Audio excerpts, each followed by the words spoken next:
माँ बनी चुड़ैल। कहानी एक छोटे से गांव की है जहां एक स्त्री अपने मातृत्व के लिए मिसाल थी। उसका नाम था माधवी। माधवी का बेटा अरुण उसकी जिंदगी का केंद्र था। वह हर दिन भगवान से प्रार्थना करती थी कि उसका बेटा सुरक्षित और खुश रहे, लेकिन किस्मत ने उसकी खुशियां छीन ली थी।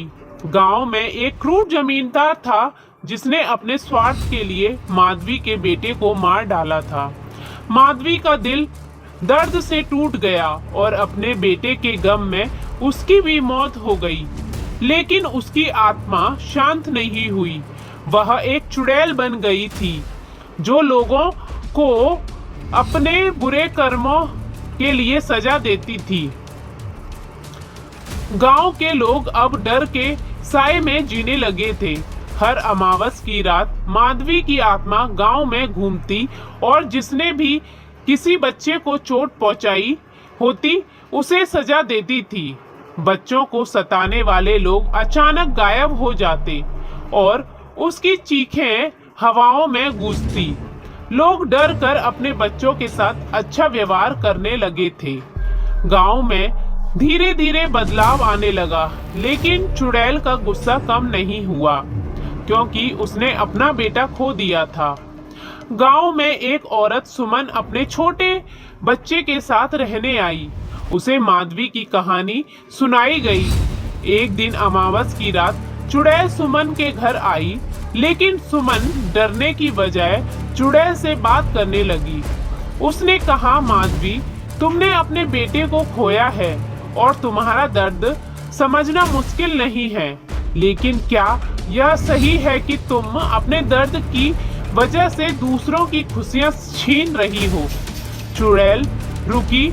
उसकी लाल आंखों में से आंसू की धारा बहने लगी। उसने जवाब दिया, मैं सिर्फ न्याय चाहती थी। मैंने सोचा अपने दर्द को दूसरों तक पहुंचाकर ही मैं सुकून पा सकती हूँ। सुमन ने प्यार से कहा, सच्चा सुकून दूसरों को माफ करने और उनकी मदद करने में है। अगर तुम चाहो तो इस गांव के बच्चों की रक्षक बन सकती हो। हर माँ तुम्हें आशीर्वाद देगी। सुमन की बात ने माधवी को सोचने पर मजबूर कर दिया। उसने अपने बदलने की भावना को छोड़कर गांव के बच्चों की सुरक्षा करने का प्रण लिया। अब हर रात जहां डर का साया हुआ करता था, वहां सुरक्षा की भावना थी।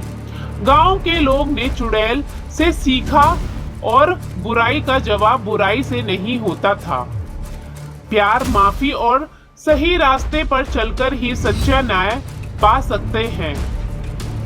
इस कहानी से हमें ये शिक्षा मिलती है कि यह कहानी हमें सिखाती है कि बदला लेने से दर्द कभी खत्म नहीं होता है। माफी और सेवा से ही जीवन में सच्ची शांति और संतोष पाया जा सकता है।